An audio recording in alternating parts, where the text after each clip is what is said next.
Greetings and salute to you. We're going to go into what they call quantum physics. And the Honorable Elijah Muhammad was talking about this in his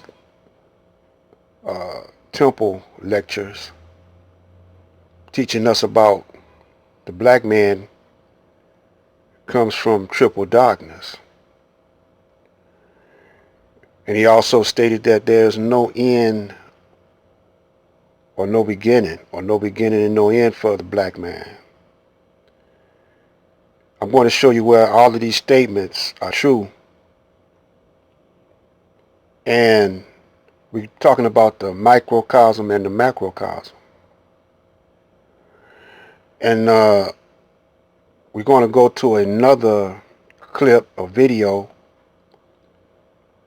of a guy talking about the very same thing using different terminology,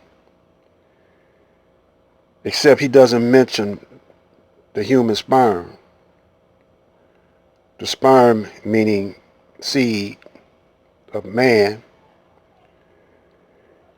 And if you notice that this sperm doesn't have brain, doesn't have eyes, doesn't have a skull, but he knows how to maneuver, what motivates him to get to his destiny.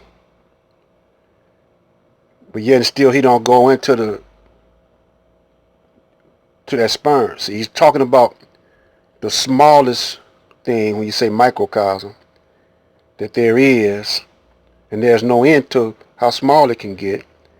And then he's talking about macrocosm, the largest thing that you can comprehend. And he said there's no end to it. So let us get to it. And we're going to show you this clip of this scientist. Islam is mathematics, and mathematics is Islam. The scale of the universe is incredibly difficult to imagine. Think of the biggest thing you can think of. A blue whale, maybe? The Great Pyramids of Giza? The Burj Khalifa in Dubai? Mount Everest? They may be about as large as you can imagine. But the scale of the universe is many, many orders of magnitude bigger than that. It's much bigger than you can probably imagine. And the crazy thing is that the universe is also smaller than you can ever imagine. Think of the smallest thing you can imagine. A bacteria maybe? An atom? Keep going, because the universe is many orders of magnitude smaller than that. And that's the problem. Most of us can't grasp the scale of the universe because it's utterly unrelatable to anything that we experience in our daily earthly lives. For example, there are at least 10 sextillion stars. That's 10 followed by 22 zeros. That's thousands of times more than all the grains of sand on all the beaches of Earth. But you've probably heard this before. What you may not have heard is that the universe is even smaller than it is large. For example, the smallest length theorized to be possible, the Planck length, is about 1.6 times 10 to the negative 35 meters. This is so small that if an atom was the size of the Earth, a Planck length would be much smaller than even the head of a pin. In fact, a Planck volume, which is Planck length cubed, or about 4 times 10 to the negative 105 cubic centimeters, is so small that there are more Planck volumes inside a cubic meter than there are cubic meters in the known universe. Let's explore the scale of the universe using some genius animations created by Carrie and Michael Lang, who've generously given us permission to use them. The link to their website is in the description below. So exactly how long is a Planck length? And how can we visualize something that small? What is the fundamental reason that this is the smallest length in the universe? That's coming up right now. Relatable scale we can think of. Just imagine things that are about the size of your body.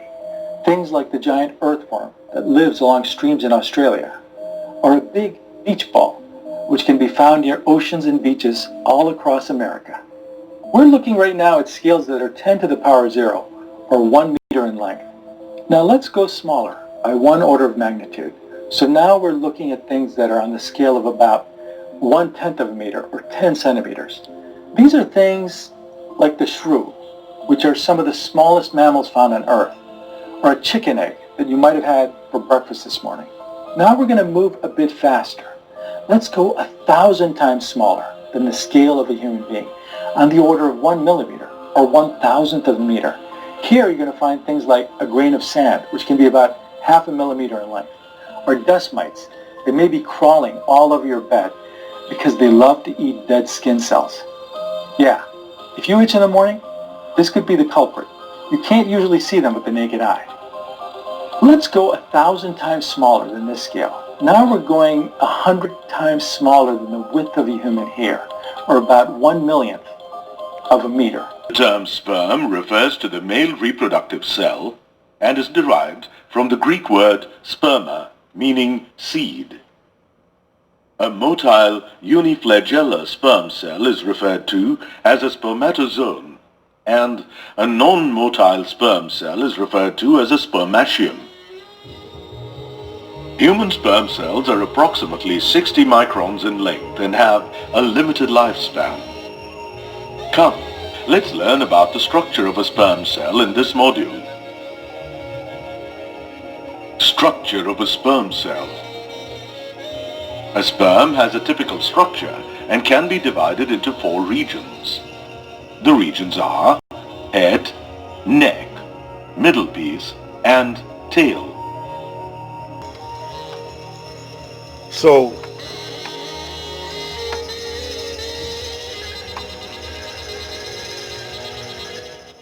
he wasn't talking about the sperm. He throughout his whole presentation, he avoided the sperm, and he talks as if the sperm wasn't an undeveloped human being.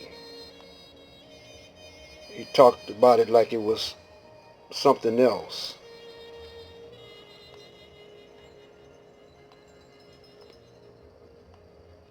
And the other narrator,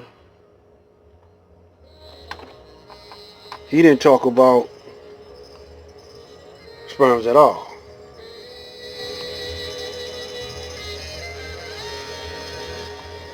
But when the Honorable Elijah Muhammad speaks of the microcosm, he said we come from triple darkness.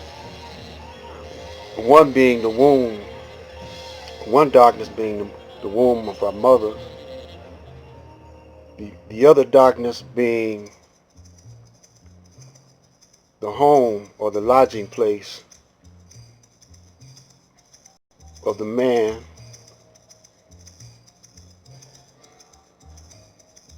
so the third one must be going into dimensions so small, into another world. So this is the world of the first man, who is the black man. Black light.